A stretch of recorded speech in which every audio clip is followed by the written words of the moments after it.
Dear Patriots, before the news starts, please subscribe to our patriotic channel by clicking the subscribe button.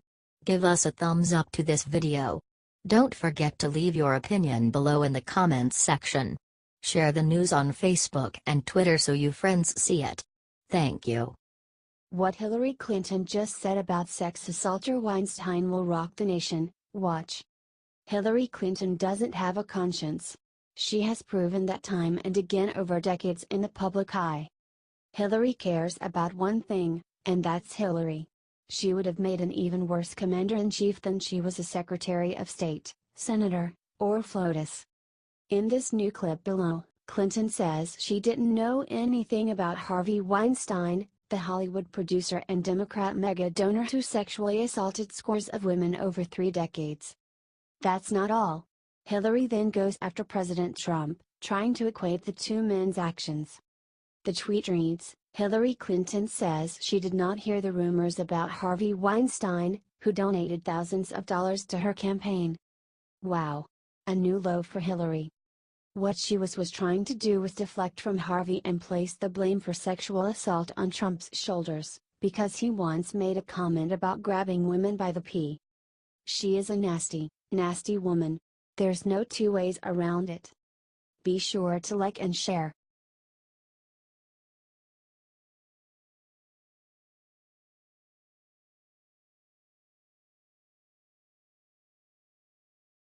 Did it again.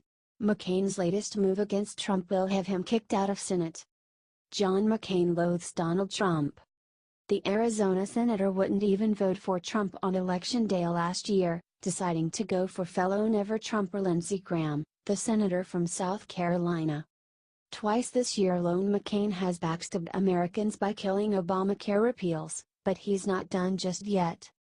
Now, McCain is looking to halt the president's massive tax cut plan, per Washington Post.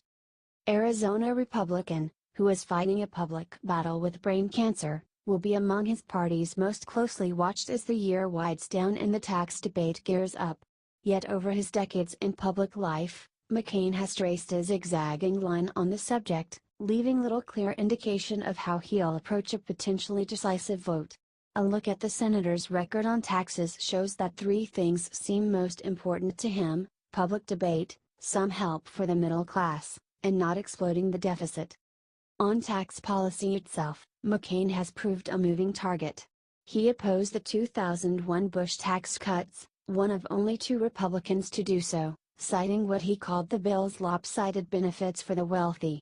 I cannot in good conscience support a tax cut in which so many of the benefits go to the most fortunate among us, at the expense of middle-class Americans who most need tax relief, he said. 2 years later, he was one of only 3 Republicans to vote against the next round of Bush cuts, again citing its skew toward the rich but also the deficit impact of another round of breaks as the country faced mounting war bills. More recently, McCain sounded more like his trust-busting political hero, Teddy Roosevelt, when he confronted Apple's tax-dodging strategies. In a 2013 hearing, he joined with then-Senator Carl Levin, Democrat Michigan, in criticizing Chief Executive Tim Cook. U.S. corporations cannot continue to avoid paying their appropriate share in taxes, McCain told the tech honcho. Our military can't afford it. Our economy cannot endure it. And the American people will not tolerate it. Click the WAPO link above to read the full report. It's not good, though.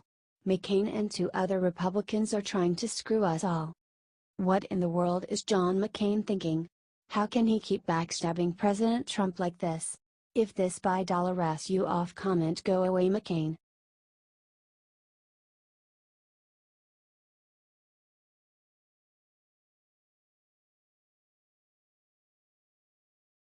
Moments ago Trump said 6 words about the American flag, then the crowd erupts for 30 seconds.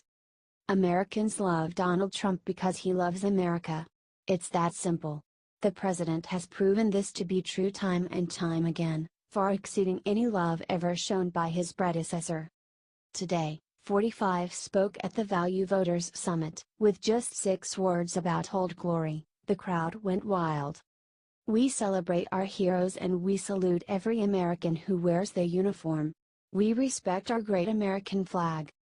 It doesn't get any better than that. Trump wants, nay, expects, all Americans to honor their country by standing during the Star-Spangled Banner. Is that so hard?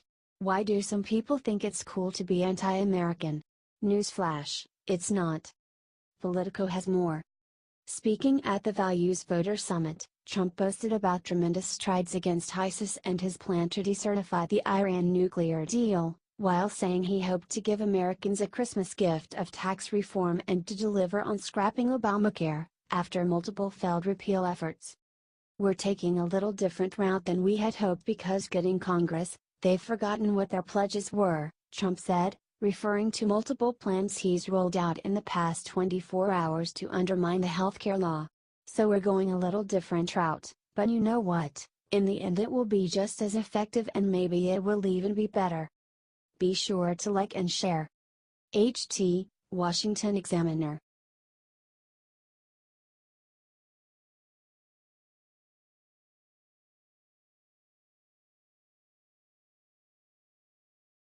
Journalists won't sleep tonight when they see what police will require them to do. One Indiana state lawmaker is taking aim at journalists in a powerful way. Representative Jim Lucas is sick and tired of irresponsible journalism and is taking action. He has drafted a bill that would require professional journalists to be fingerprinted and licensed. While he's disgusted with fake news makers, his real point takes aim at gun laws that require fingerprinting and licensing. He said this: "If I was as irresponsible with my handgun as the media has been with their keyboard, I'd probably be in jail. Why wouldn't I push for it? If one constitutional right is okay to license, then they all are." Bam! What a brilliant argument, and it takes out two birds with one stone. Irresponsible, fake news makers are dangerous, as we have all seen. They spread lies like cancer, igniting anger and violence. So why shouldn't they be held responsible, if law-abiding gun owners are subjected to such strict rules and regulations? If you agree with Mr. Lucas, please share this everywhere. And comment fingerprint journalists. H.T. The Hill.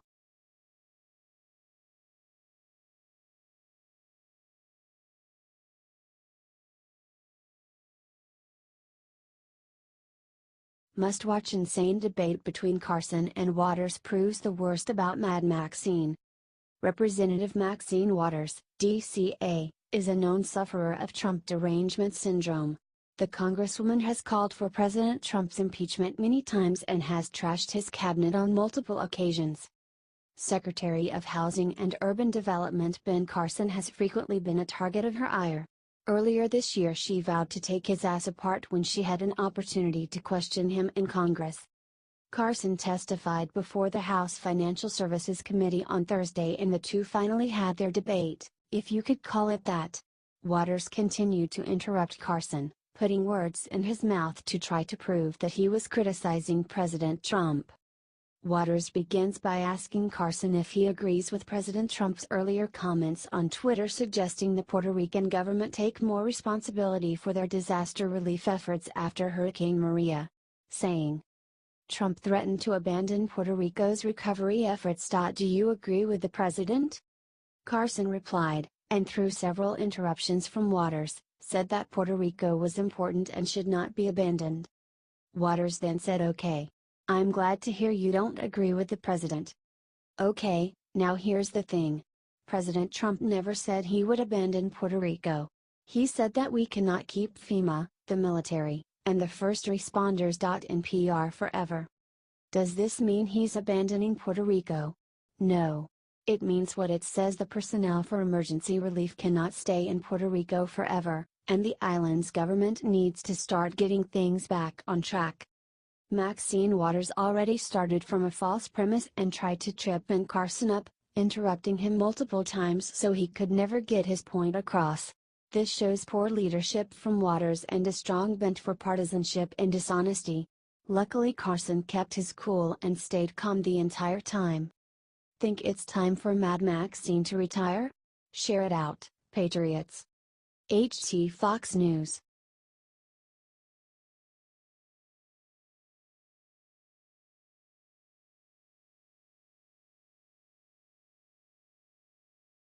Trump looked into camera seconds ago and said one thing that'll blow up Iran. President Donald Trump just threatened to pull out of the Iran deal. He said that if Congress and the US do not agree to make a new strategy to go after the Islamic Republic. As I have said many times, the Iran deal was one of the worst and most one-sided transactions the United States has ever entered into, Trump said. Trump then accused Iran of committing multiple violations of the agreement. He then said that international inspectors are not using their authority. We cannot and will not make this certification. We will not continue down a path whose predictable conclusion is more violence, more terror and the very real threat of Iran's nuclear breakout, he said. I am directing my administration to work closely with Congress and our allies to address the deal's many serious flaws so that the Iranian regime can never threaten the world with nuclear weapons. Trump then said that he would kill the deal if his conditions were not met. This means that Trump has now sent the deal to Congress to deal with. Share this if you thank God that Trump is looking out for this country. We do not need another North Korea to threaten everyone in the US.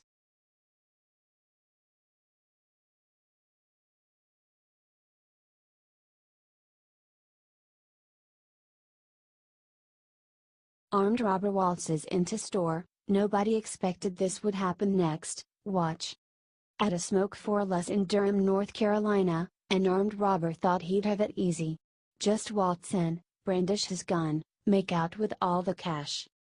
Wrong. What you need to know about this video is that the clerk is an absolute boss. The clerk likely saw the robber arriving via the parking lot security camera.